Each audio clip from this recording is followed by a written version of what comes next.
Welcome to the Two Tone Podcast, episode 22. If you are still along this journey, I appreciate y'all so much. If you're not subscribed, go ahead and hit that button real quick. It's a little free way to show us you appreciate what we're doing out here. We gonna do it either way, but you know, always enjoy a little serotonin boost when I see the numbers change. But my name is Jaylen Kale. Alongside me, as always, Theo Gal. how you been, kid? What you been up to? Um, well, I got done with the script. Oh shit! I'm about to say you were told me that you got done with it, but I haven't read the final edit yet. I'm interested to see what the story is. I haven't been too involved in this one, I'd say, with Writing it. yeah, like giving you tips and whatnot. I'm sure you've had somebody help you with it, but Yeah. um, I'm excited to read it, see how the story pans out. Got some new equipment coming in. Oh shit, what you getting? A camera. Is it It's a better camera. Oh shit. But yeah. I'm about to say I remember like when we first started the podcast, we tried to record with your with your actual camera, and it didn't end up working out too well. We had to postpone the podcast a couple weeks, and then It wasn't the camera's fault. It was just the SD card that we used. right. But yeah. I'm about to say it is what it is. We ended up figuring it out. Thank you, Evan, for the help with that. But anyways, you finished the script, so you looking into actors and what's the next move for you? So I mean, working on getting actors together. I mean, I just need one more. I already have one, but How many total parts did it end up coming in the final just edit? two. Just two still. Okay. Yeah. I'm about to say definitely from what Kyle was telling us a few weeks ago, it seems like the smaller the production crew, the more logistical it is when Yeah. you're first starting out. Make your connections in the beginning, and then you end up Definitely. having a friend of a friend doing the lighting or whatever. But it definitely seems more attainable than the previous script you had. Like no disrespect to your script or the story of it. It seems like that's more of a project down the road when you have a little bit more experience under your belt. Yeah. That's since that one's on the back burner, it might change a little bit between now and the time I shoot it because it's on the back burner. It's not like 100% done, but sorry if I got close to the camera. I was getting No, a drink. You're fine. But I'm about to say you was like right up in it. It's okay though. What was you saying? but yeah, that the one that I wanted to do has been postponed.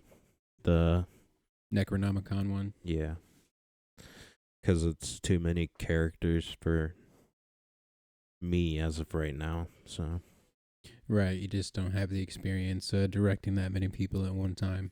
yeah, I can totally understand that. I'm about to say, like most recently, when Kyle was back in town, we ended up having a little jam sesh with him and his brother Luke and one of our other friends, Curtis. Curtis was playing bass, and then Luke was playing keys and a little bit of guitar. yeah, And I play guitar, and then Kyle was drumming, obviously. But like in comparison to what you were saying about like directing a lot of people at once, like me playing with three other people was the most people I like ever played with. Like it was really interesting because normally it's just me, Kyle, and Curtis, and it doesn't sound too bad with just the bass guitar and drums, but the the addition of the keys and like little backup guitar, like almost like rhythm guitar. yeah, Um, it was just really interesting to see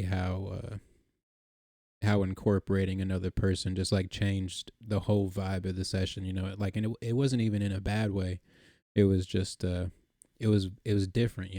It was I had never played with that many people in just such a intimate setting. In Kyle's basement, like we're all just like stacked on top of each other, just teaching each other the songs like right before we start playing them and stuff.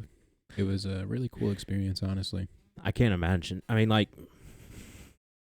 I understand that I'm going to hopefully get to this point in my career, but as of right now, I don't understand how like famous directors be directing like thousands on thousands of people. Oh yeah, I'm about to say like Like, especially in like huge productions like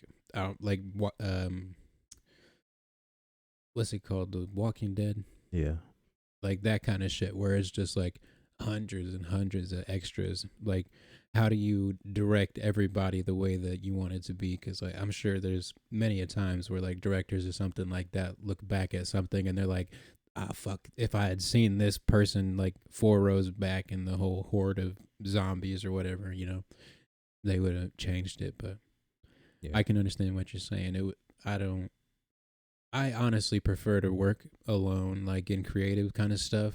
Like, I feel like that's the reason why I kind of want to get into producing and stuff. It's more of a, I make the beat and then send it to you, and then you tell me what you think type shit. But I'm about to say I've never really been one for a big creative group. You get too many opinions, too many different styles. definitely. But on the other hand, when you collaborate with a big group of people, you're able to share your ideas and learn from other people and what they think they would do in the situation. Yeah, definitely. There's been a lot of times like when me and Kyle were first making music, where like he was like, "What if you had this harmony in there?" And I was like, "Oh, I would have never even thought about that. That's cool as fuck." Yeah, But I can definitely understand the struggle of having to work with a bunch of people and it being like one of the first times you do it, and it's kind of overwhelming. I mean, the first episode or the first short that I made, we had 3 actors, Right. but I'm I think I did pretty decent with directing that, but I'm at this. I feel like being familiar with the actors, like as familiar as we are, because we worked yeah, with them. It was it just made it a little bit easier. You didn't have to like beat around the bush. You didn't have to kind of spare somebody's feelings. yeah, But true.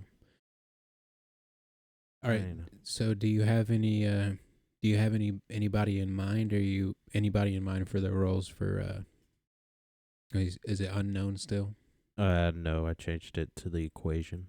The equation. Oh, interesting. So do you have any actors in mind for the equation? Um, I have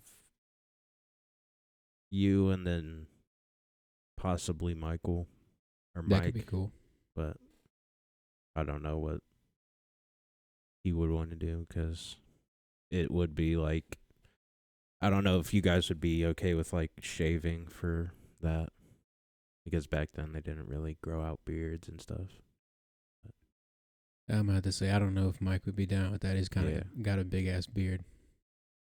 I feel like you might have more luck with like Evan or maybe even Chicken Fingers. Got old Chicken Fingers. I don't know what he's doing though. Yeah, I'm about to say He's probably at college. I ain't talked to bro in forever. Yeah. For those of y'all wondering why we have a friend named Chicken Fingers, is because his initials are CF, and it's an inside joke. It'd take forever to explain, but CF Chicken Fingers. That's what his name is. But anyways, So yeah, yeah, I don't know if Mike would be down with that. Honestly, it's worth a shot though. I mean, I think we might be able to pass it off with I'm him about to say, I feel like his having is a beard, but I yeah, don't know. his is full enough, and he kind of looks old enough to where it wouldn't. I don't feel like it would be a problem really. Yeah. Like, have you decided if you're gonna do it in black and white or is it gonna be colored? So most of it's gonna be black and white, but um, there's gonna be some parts that are colored just to give like the effect more effect than if it was just in black and white. I get what you said. Like your practical effects that you're Yeah. working on. Yeah, that could be very interesting. I've never I've never acted in something that came out in black and white. I don't think it'd be very interesting to see just like like on set of a black and white movie. You see all the colors and shit, and Yeah. then it comes out in black and white, and it just looks a little different. But it'd be very very interesting to see how it comes out. I'm excited to see what you got cooking for the practical effects too. I was helping you a little bit with them, just trying to figure out what's possible. Yeah. But I'm sure you've done a few more experiments since last time. But yeah. hell yeah. If y'all are still listening to the podcast, I appreciate y'all so much. Go check out my music at linktree.com/JAK Productions. Is linked to my Spotify and Apple Music, whichever you prefer. I believe YouTube is also on there. Also, Instagram and Twitter links are on there too. And if you're feeling generous, there's a little Venmo or Cash App thing. All the proceeds will go into production for the podcast. But yeah, TT, give them your little spiel, and then we can get into the rest of the pod. So if you would like to watch any of the films I make, it's Glasshouse Films 8 on YouTube. And if you would like to get in contact with me in any way to be a part of said film, it's Glasshouse 8 on Instagram. Glasshouse Films 8. Or yeah, Glasshouse Films 8. My bad. On Instagram. But yeah, just hit me up and we can work it out. Hell yeah! All right, we got a quite the interesting movie to get into with the film of the week and album of the week. So let's get on into it, yo.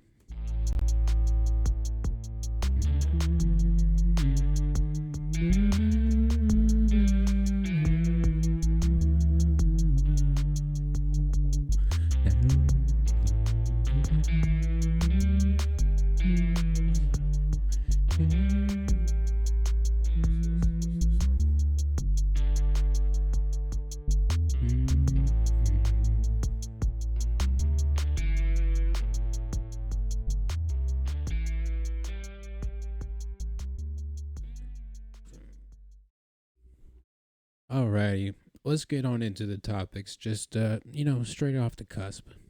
Actually, y'all haven't seen what I was doing for the past 20 minutes before the podcast, but it's not that big a deal to y'all, but it took me a minute, so I'm a little proud of it. Let's hit him with that news screen. Oh my God, you can see both of us while we have the if I give album of the week, film of the week down there. Point to your left side down. Film of the week right there. Bam. Look at that shit. All right. All right. I'm fucking retarded, bro. Anyways, let's get on into it. All right. As y'all can see, the album of the week and the film of the week are one and the same again, as we did with Sing Street. But you want to tell them what it is? Let's get into the film aspect of it first. Whiplash. So, what made you choose Whiplash? It's a good film. I saw it when I wouldn't say it when it first came out, but I saw it like that year it came out. Mm-hmm. So I'm about to say I remember it coming out because Kyle was a drummer and it's a movie about a drummer. yeah. So Kyle was like, "Bro, Whiplash, you gotta see this shit. It's fucking crazy." And I was like, "All right, calm down, I'll watch it." But anyways, I ended up watching it, and it is a solid ass fucking movie, man. It's so like the story is about this guy who enrolls into a I don't remember if it's like a college or if it's just like a jazz band that goes in. I believe it's in a college, but anyways, he becomes part of this jazz band, and like the teacher has like really really odd, I'm gonna say odd teaching techniques for like all of the students, and like he's just very strict about how his band sounds and what goes on in his band. And it's I don't really. What would you say is like the overarching theme of the movie? Like, what would you? What's something that you took away from the movie? Um, that the main character is just trying to get um the feeling of acceptance from the teacher in the movie. I'm a it. It kind of it's kind of like a look into like how far we'll go just to please somebody that we hold to a high standard. Yeah. It's it's a really fucking well done movie. Like cinematography. Yeah, I don't know what the fuck I'm about to say, but yeah, this Cinematically. yeah, there you go. That's the one. Cinematographical. I don't even know, bro. The cinematics of the movie, but like just the way that everything is shot. The real tight shots on the drums and just real tight shots on like certain specific things as to where like sometimes people would go with a wider shot so you understand like everything that's going on in this scene. Yeah. But I feel like within the movie they used like the focus a lot to kind of draw your attention away from everything else that's happening except for what is dialed into the picture. It was very interesting the way that they shot the movie, in my opinion. Definitely. So with what's his nuts, J.K. Simmons, the teacher guy. Yeah. Do you think he's justified in his teaching methods? Well, I mean, there's some things that I feel like are over the top, but at the same time, it's like he wants it the way he wants it. So I mean, I totally understand what you're saying. it's kind of like I don't know if he's putting his own money into the said band, like if he's like buying these stuff for the band or not. I believe it's a college. I want to Or say he's if, like the professor or some shit. but like I kind of understand it because that's kind of like what directors do.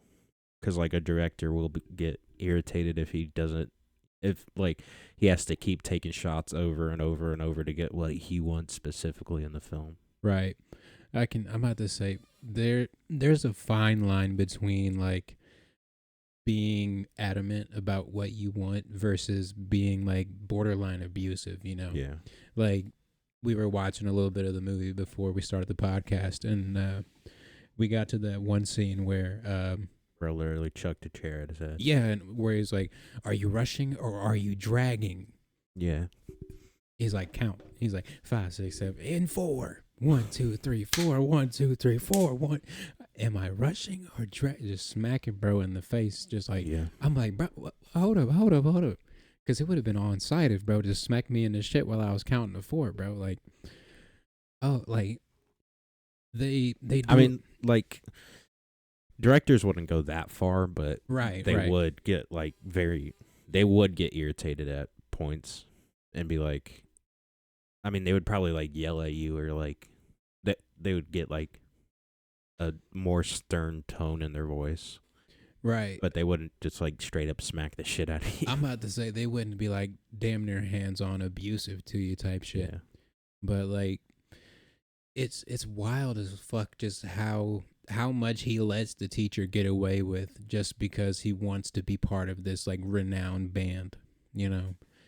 It's it's fucking wild. Like, bro, you could have your own band, just fucking just go start a band, bro. You don't need anybody's approval. Like that's one of the things that I had for a topic with the movie, like cinematics wise. Do you think that he needed the teacher to succeed? I mean, at the beginning, kind of, because he was playing pretty terribly. Like when he like But when the teacher first walked in on him playing, and the teacher's like, "You know who I am, right?" And he's like, "Yeah." And he was like, "Well, then why'd you stop playing?" And he's just like, "Boom." It sounded pretty decent to me. I don't know too much about big band, jazz drumming, but I mean, like I don't either, but it didn't it sound just too bad to me. I don't know, man. That's a deep question. I'm about to like it kind of gives me like drumline vibes, you know? Yeah. Like how like Nick Cannon's character just like wants to be part of this like famous ass drumline and then ends up like damn near getting like borderline abused just to become part of it. Yeah. But I was thinking of it like I've seen the movie like 4 or 5 times. I'd say it's probably one of the only movies that I've watched more than twice. You know, but I was thinking, I was like, did bro really need all of this fucking drama in his life just to you know get a one standing ovation? Spoiler alert if you haven't seen the movie, he gets one standing ovation at the end, and it's just like he's finally become part of the band. But I honestly don't think that he needed to go through all of this shit uh with his teacher. Like I don't think he needed to be part of the band to be successful, honestly.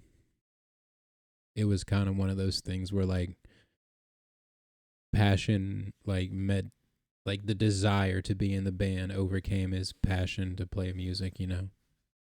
So like he knew he was a good drummer, so he just kind of like abused it to become part of the band. Maybe it was his dream to be part of that band. I You don't know. never know. I'm at this. That was also another part of the story that I was thinking about. Like in the beginning of the movie, I didn't even realize that there's parts of the movie like with his family, and like they're talking about what they want to do and where he's gonna go and all this shit, just about like his life. But like the majority of the movie is based like in the classroom or in the competition hall where they're performing and shit. You know, you don't really you kind of forget about his whole family life. Yeah. I was, Mm, I was watching I don't know. the first part at work, so I didn't really you know retain too much of the information of why he went to the school and all that. But I'll have to go back and give it a rewatch. I'm about to say I always love watching the movie. You know, the J.K. Simmons, bro. He's just such a fucking good actor, bro. And him in Spider Man as what's his nuts, the The newspaper. yeah. I need more pictures of Spider Man. Yeah. That bro, I forget what the fuck his name is. Oh, it's gonna bother the fuck out of me.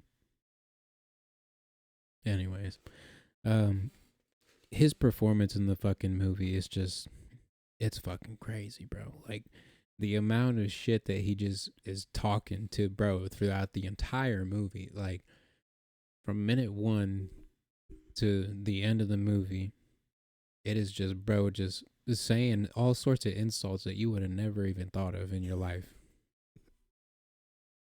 Like But they are funny. I'm about to. It's like damn, bro. You didn't have to say it like that, but like low key, that shit was funny as fuck. I ain't even gonna lie. It's like one of those moments you're like, oh, oh no, did he just say that?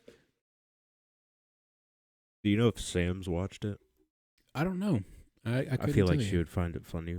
The Yeah, they might like it. We might have to watch it sometime. I don't know. I'm about to say they often aren't in the mood for a movie recommendation from me. It's usually some fried shit that I'll recommend. Um, anyways, but we might end up watching it. I don't know. We'll see. Anyways, um, so when um when I think of Whiplash, I think of jazz music. You know, it's kind of a jazz oriented big band kind of sound, right? yeah. So, do you prefer a jazz big band, or do you prefer a like a jazz solo musician, like a Miles Davis or a I prefer big band music. interesting? I'm about to say I'm on the other side. I prefer a solo artist. I'm about to say like I'm nothing else is coming to my mind right now except for Miles Davis. Um, goddamn. Um, Yeah, I couldn't tell you. But anyways, um, I've always enjoyed, just like a good trumpet solo or a saxophone solo or, even a drum solo is sometimes. But you kind of get the best of both worlds with big band. I feel like Yeah. most of the time you got the cohesion of the whole band plus everybody got a solo now and again. Get a Yeah. little clarinet solo or whatever.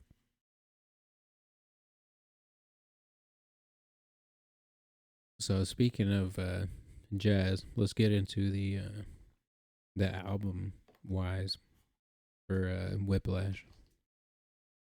So if y'all haven't heard the title track of Whiplash, it's called Whiplash, the piece that they play in the movie. Um, Bro, if you want to hear some fucking crazy ass drums and some wild ass horn sections, listen to this song, bro. It just starts out, and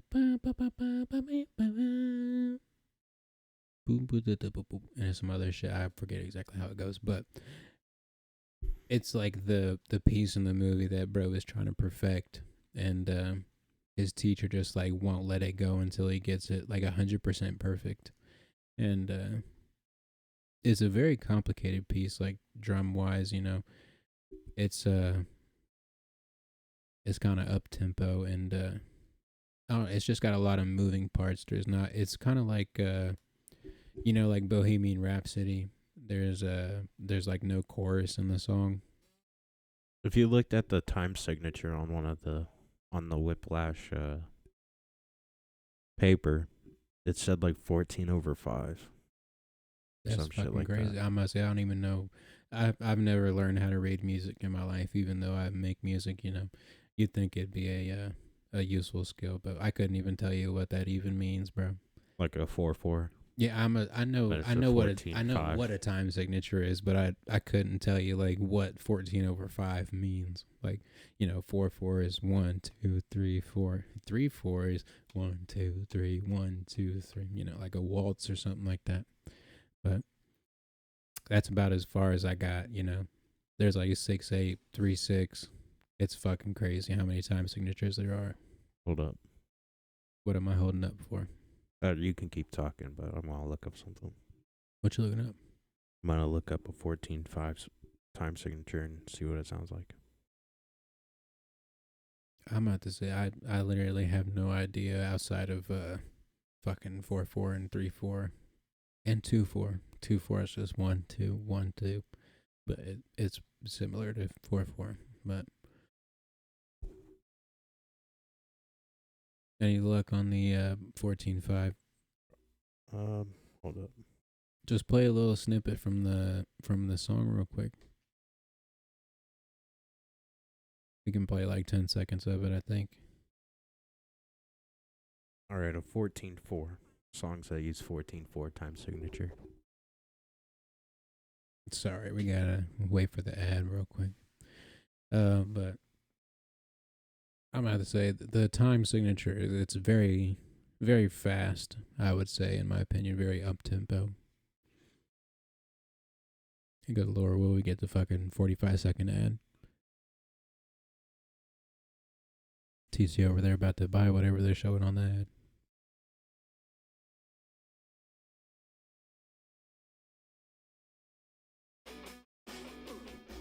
Now, that you see or hear about very often. And one of the main reasons for this is that it's often easier to subdivide the 14 beats of that bar down into smaller time signatures. For example, we can think Just of play the a clip first of the section song, of child. 2 Kinds of Happiness by the Strokes as being in 14/4 time.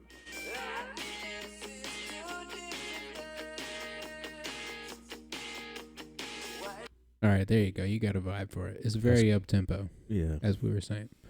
But um but throughout the entirety of the movie, you got little snippets of other kind of jazzy kind of songs, jazz jazz fusion, I would say. Isn't time signature so like a 4/4? There's 4 beats and 4 measures. Right. A 3/4, there's 3 beats and 4 measures. No, there's 4 beats in one measure with 4/4. So it's like 1, 2, 3, 4. 1, 2, 3, 4. So 14/4 would be 14 beats in one measure. Right. That's fucking But crazy. you said it was what was the fucking time signature you said? 14/4. Was it 14/4 or was it 14/5? I think it looked like a 14/5, but it might have been a 14/4. I was say because I know the top number is how many beats are in one measure, and then the bottom number correlates to the. Isn't that how many measures are in one bar? It's like, okay, so in 4/4, the bottom number represents quarter note. So it like 4 quarter notes equals 1 bar. I don't fucking know. I'm gonna hurt my brain trying to figure out this shit out. But I know that the bottom number correlates somehow to like the duration of, or like the value of each note in a bar. I'm explaining this fucking terribly, but anyways, so like there's 6/8 times, so like there's 6 beats per bar, but a quarter note is only worth half a beat or something like that. I don't. Oh fuck. I'm gonna hurt my brain trying to figure this shit out. The top number indicates how many beats occur per measure, and the lower number gives the type of note that will receive one beat. Right. So in 4/4, a quarter note is 1 beat. So if you have 4 quarter notes in 4/4, you got boom, boom, boom, boom. 1, 2, 3, 4. But in 3/4, a quarter note is still only 1 beat, but you only have 3 because you're in 3/4. So you 1, 2, 3, 1, 2, 3. And I feel like the so like in 6/8, in eighth note would be 1 beat, if I'm correct. I could be wrong. I have been many a time before. What you looking up over there, T?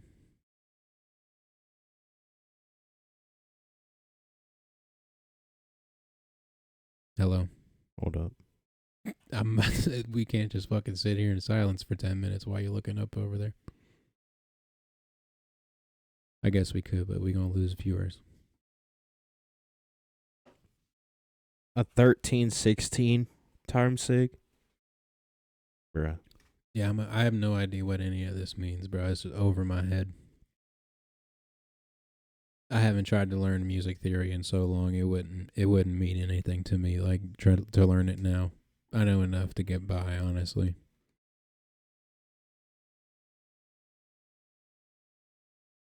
Bro, that's crazy. Yeah, that I don't know.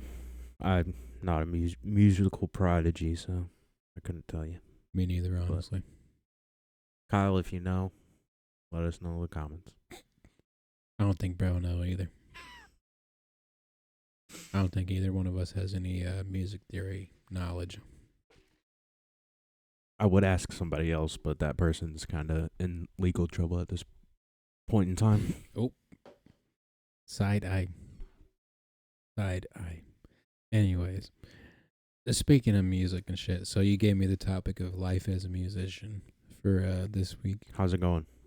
How's life as a musician? I mean, I'm kind of at the point where, I've realized I'm probably not going to make it big anytime soon. So it's just kind of like a passion project on the side right now. But it's as I've said, it's going to be one of the things that I feel like I'm going to do for the rest of my life, It's just I feel like you could be like one of those artists. So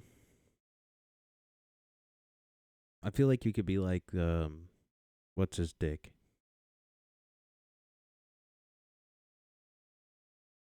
Hmm. The guy who's like famous for being the composer and music maker for like Tim Burton movies. I forget his name. Fuck. I forget his name, but I feel like he could do like that stuff. Like become famous from making like Like doing scores and doing scores for like films like and that. stuff, and like become famous that way. I mean, I don't even like necessarily want fame from music and shit like that. You know, like it'd be cool if I could do a couple tours and make some money doing it. But I don't know, like the longevity of me. Like if like say Danny Elfman, that's his name. there you go. That But guy. like say I became famous like next week. I drop an album and it just fucking does crazy numbers somehow. I don't think that I would sustain my notoriety for very long. Being famous in the music industry is fucking crazy. Like once you become famous in the music industry, you have to keep making shit. Like every other day, or you're not gonna be anything. I'm about to say I feel like that's a very especially with like if you have like a contract with like a producer, right production company or whatever. Yeah, I feel like it's a very untalked about thing in the music industry, just like how much the quality of music suffers due to having to put out so much music so quickly. It's it's in my opinion one of the things that kind of like ruined like modern rap music and like trap music and shit like that. Everybody just pumps out track after track after track just because they're just hoping that one of them sticks instead of like spending a couple weeks on one track and then making an album that's somewhat cohesive and true to what you want to do as a musician. Or they are famous already but still pump out music like crazy because they be spending all of their money on stupid shit like jewelry and Lamborghinis and Oh yeah, like I'm about to say that's definitely a part of the problem in the rap industry. Specifically everybody is spending all their money on shit before they actually have the money. Yeah. Just to flex and have a bigger chain than the next guy. But definitely. I'm about to say I don't feel like I'd ever get caught up in all that shit. I'm not necessarily one for flashy jewelry or anything like that. Same. More comfort over the look, honestly. But that is definitely one of the less talked about things in the music industry. Is just just trying to keep the appearance that you're fresh and hip and new and all that shit. Got a newer Lambo than the next guy. Type shit. Yeah. But Wait, to wrap it up, life as a musician so far. I mean, it's a good time. I enjoy what I make. like say you didn't have to worry about money or anything. Right. Like, how would you put life as a musician now? I mean, like if all my bills was taken care of and I was so like, am I famous from making music and you just have everything paid and already done and shit. So I got a sugar daddy that's paying all my bills. No, you ain't got nobody. It's just magically stops. Oh, okay. So like, and you just like, right. Just everybody, like, damn, everything is already done. I don't need to worry about any of this shit. How would you relate your life as a musician to that? Would you just be like, it's music. I can make it anytime I want. I don't really need to worry about it. Well, I understand what you're saying, but I kind of feel like the struggle of life is what gives the music meaning, Like, I wouldn't have written half of the songs I've written if I didn't have to go through the struggle of life, coming up with money and finding somewhere to live and, living on my own for the first time and, like, not having enough money to go out with my friends, just like the most like random shit that happens in your life you kind of draw from in your own creative way. Yeah. I feel like if if all my shit was taken care of and I didn't have to work and I didn't have to, you know, do what other people are telling me and I could just spend all my time on music, I feel like I would probably put about the exact same amount of time into my music. Like for me, as I said before, like music is a very cathartic experience for me. It's very like do you plan on ever wanting or getting anything from music, or is it just something that's like a hobby? I mean, Like, do you plan like I'm gonna make it? I'm gonna make this song and I'm gonna make billions of dollars off of this song and I'm gonna be huge, or do you just like I just made this song because I wanted to make it? well, I mean, in the beginning, like me and Kyle started making music, and oh Jesus Christ, sorry, I keep hitting the table. But like me and Kyle in the beginning, we started making music in fucking high school, so we weren't necessarily trying to like get out of Indiana making music in high school. Like Kyle, of course, had his passion for movies and shit, and I'm not gonna hold him back from doing that. But like living in Indiana, you just gotta kind of set your expectations to a certain degree. Like Yeah, there's only so much I can do while I'm here. There's not. There's maybe like 4 recording studios in the greater Indianapolis area. I learned that the hard way, Learn what? to set my expectations not as high as I originally do. Yeah. As a filmmaker in Indiana.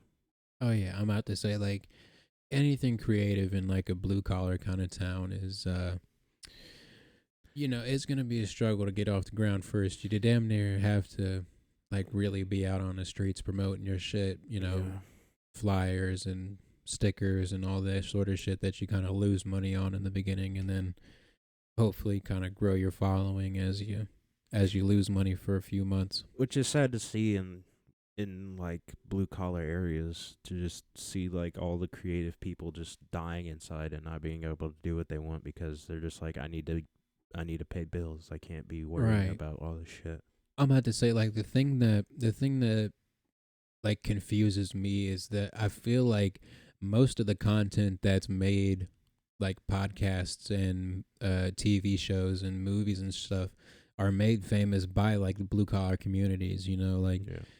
you have a kind of tight knit community, and then you go to church and somebody's like, "Oh, have you seen this show on Netflix, Betty? You gotta watch it. It's so good." And then Like when I asked everybody at work if they've seen the new One Piece show on Netflix. right, just like But yeah. I feel like there's more connection like between the audience members in a blue collar community rather than like a more urban community where everybody's just about the hustle and bustle of life. You kind of figure out about stuff as a collective as compared to like somebody telling you one on one or whatever. But I forget exactly where I was going with this point.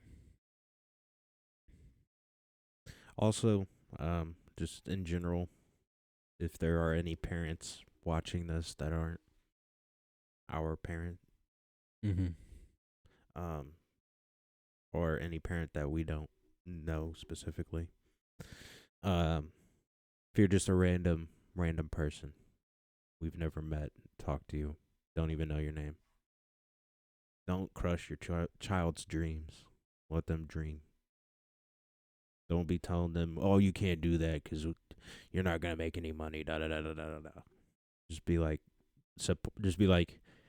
all right, you can do that, but there's also backup plans to that plan just in case that plan fails. Right. This it's kind of goes back to what I was saying about like set your expectations to a reasonable standard. Like Yeah. especially with our example, living in the Midwest. If your child wants to be a creative and then like do TikToks and shit, you got to be like, all right, well, you still need life skills to where if this doesn't work out, you're not just fucked and living at my house forever. Yeah. Like you gotta have some sort of backup plan. Also, it's not bad to live with your parents for a while after you turn 18. Oh, I don't think so That's at all, fine. honestly. Especially with the prices of fucking apartments and shit nowadays. Like, But if you're like, if you're like 75 and you live with your mom, that's yeah, it's probably time, buddy. yeah. If you're 75 and your mom's still alive, bro, congratulations to you. That bitch is old as fuck now. Bitch is old as fuck. Anyways, but yeah, I'm about to say there's nothing against people that still live with their parents when they're past high school or whatever. You know, like honestly, if my lifestyle aligned with my mom's more, I'd probably still live at home. But you know, I kind of wanted more autonomy. I'm gonna do what I want to do. So if I'm paying my bills and you know, not getting arrested or whatever, you know, I'm gonna go do what I want to do. If I have to pay for my own apartment, so be it. I mean, I do what I want to do, but I'm gonna say what me and you want to do are two different things. yeah, two slightly different things. You know, I'm a bit of a A drug. damn you ain't gotta come for me like that, bro. I'm gonna boost that up in the post just so it's just like drug addict. That's fucked up. You ain't even gotta come for me like that, bro. It could be worse. I'm just saying that. I mean, it could be worse. It could be it could be some fuck shit that I'm into, but you know, I just smoke a little weed, bro. Get off my dick. It's legal in like 20 states now, bro. If it's that deep, I just moved to a legal state and send y'all videos of me just fucking. Happy Thanksgiving, bro.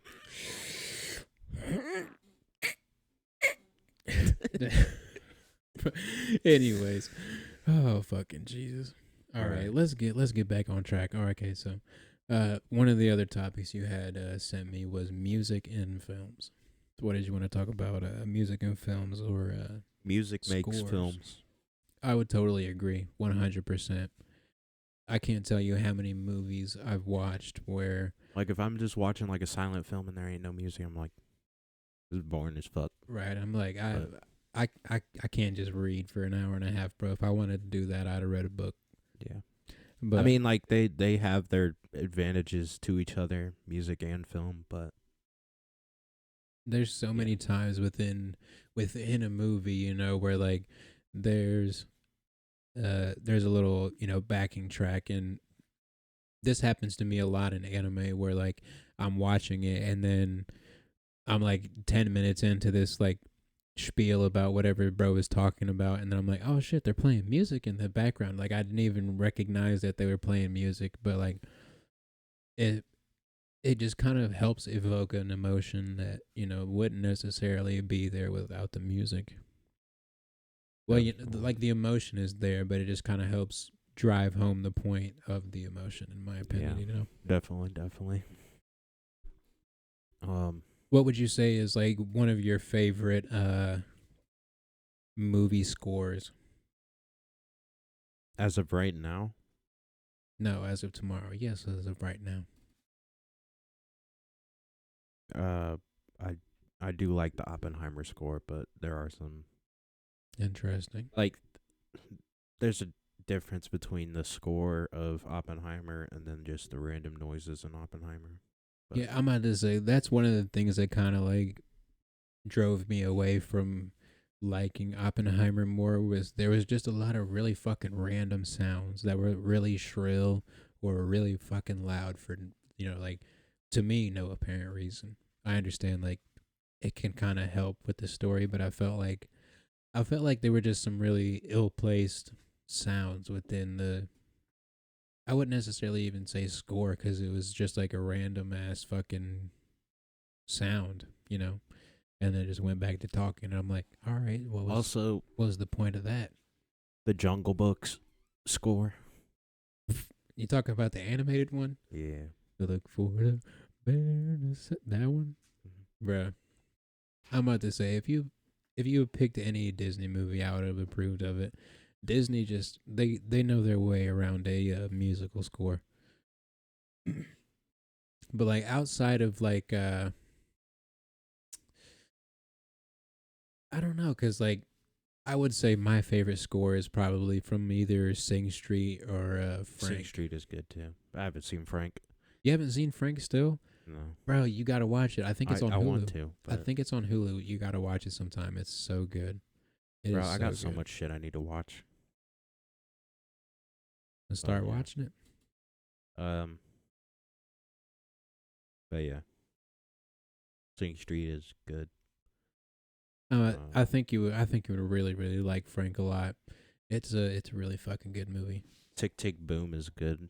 Also, like any of the musicals, their scores are really good. Well, yeah, I'm about to say like that's the whole point of the movie, though. You know, when I think of a score, I'm like Star Wars. You know, like. Well, if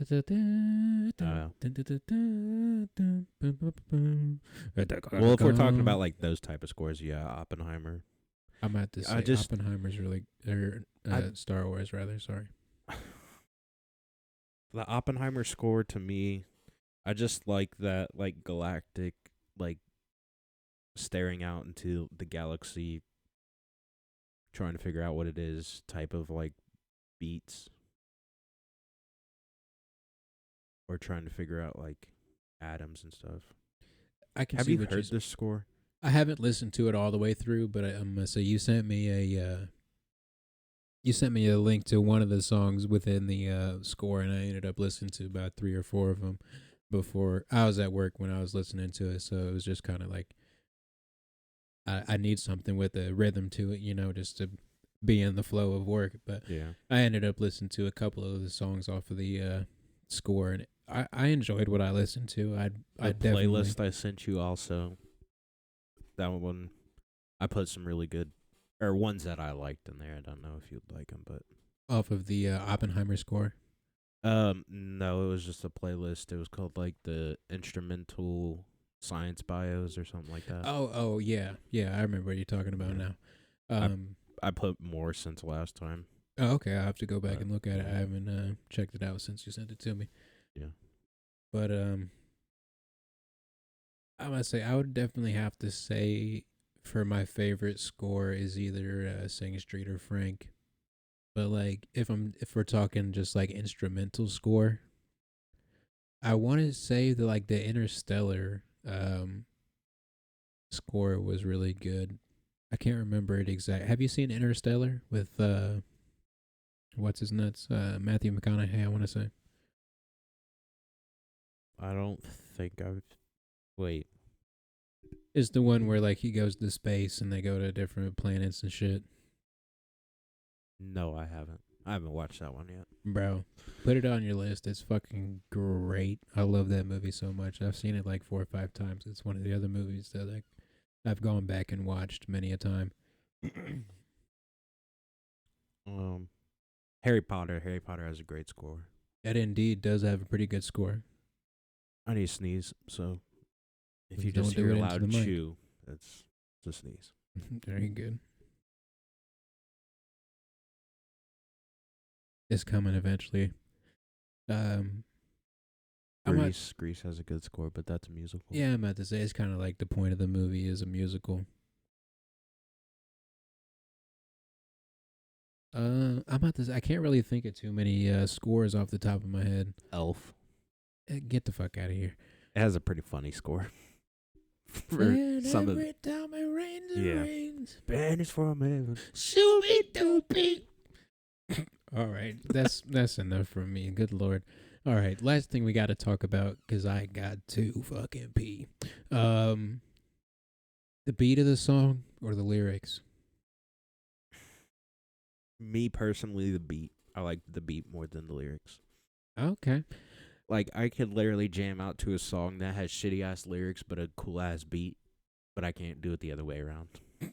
I'm about to say there's been many a song where like, you know, the Beatles start and you're like, oh shit, this is sick as fuck, and then bro comes in and he's like, just some. I sucked my mom's okay, titty. well, okay, we don't need Put it in my okay, butthole. okay, calm down over there. But you know what I'm saying? Yeah. Just like it's some weird ass shit, and you're just like, oh, okay. But the beat slaps though, Yeah. And then you show the song to somebody, and they're like, what the fuck what is this song? Yeah. I was like, just don't listen to the lyrics, just listen to the beat, and just pretend that he's singing something else that he's not. But I would say that's one of the only qualms I have with people that enjoy the beat more than the song is like 9 times out of 10 it's some fucking weird shit for the lyrics, and I'm like, I just can't get over what bro is actually saying right now. So you're lyrics more than the beat. Yeah, I would definitely say I'm a lyrics over the beat kind of person. Tisk tisk tisk. Tisk tisk. What do you mean? It kind of makes sense. I'm a songwriter. I'm not just gonna be like making a song and just put some fuck ass lyrics in it. I mean, hey, don't even get me started on Outkast, bro. I can't defends the purpose of liking beats more than liking lyrics, because the lyrics in Hey Ya are talking about like depressive shit, but if the beat's just like, bro, let's go.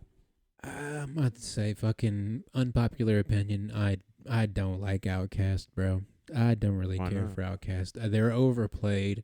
The music is medium okay at best, in my opinion. Like it's catchy, yeah. It's poppy, and it was popular in the time, but like I don't think it stood the test of time. I feel like it's really overplayed for how mediocre the songs are. Like Miss Jackson is probably the only song from Outkast that I even can tolerate. But I mean, Hey Ya literally talks about how people only like the beat of the song and not the lyrics, because the lyrics in that song are some depressing stuff. Oh yeah, I'm about to say, like, as long as the beat slaps, it don't really matter what you're talking about. Motherfuckers gonna vibe with it. But to each their own. I ain't gonna diss on somebody else's taste of music just because I don't approve of it. All right, Kyle, give us your opinion in the comments. All right, Kyle, if you're watching this episode, we appreciate you. And we appreciate everybody else that's checked out the Two Tone podcast so far. Thank you all for joining us on episode 22. If you are still here, that's for you, bitch. Have a fucking fantastic day, night. If you're watching this at night, bonus points for you. 2 bonus points. Write it down. You can cash them in when you come in as a guest. But anyways, JAK or linktree.com/JAK Productions for all my social medias and my music links. If you're feeling generous, all the proceeds go into the set for the Two Tone podcast and production for it. But you can check out TT's stuff at youtube.com/@glasshousefilms8 on YouTube. I just said that twice, but you get the point. If you want to be in any of his music, Jesus Christ, I gotta piss so much I can't even fucking think straight. Movies. If you want to be in his movies, Instagram, glasshousefilms8 on Instagram. Shoot him a DM. He'll get y'all linked up. And I got one thing to say. oh Jesus, make it quick. I gotta pee so bad. There's going to be a surprise coming up on one of these episodes in the next few weeks. A surprise. Yeah. I don't even know what it is, so it must be fucking good. I'll tell you after we get off. Oh Jesus. For the viewers, Pause. It's a surprise. We ain't getting off. We're ending the podcast. After we. Anyways, all right. You know what I mean. Okay. Yeah. All right. So, I just want to say thank you if you're watching the podcast still. Share it with your friends, your cousin, your mother, sisters, goldfish. Anyways, this has been the Two Tone Podcast.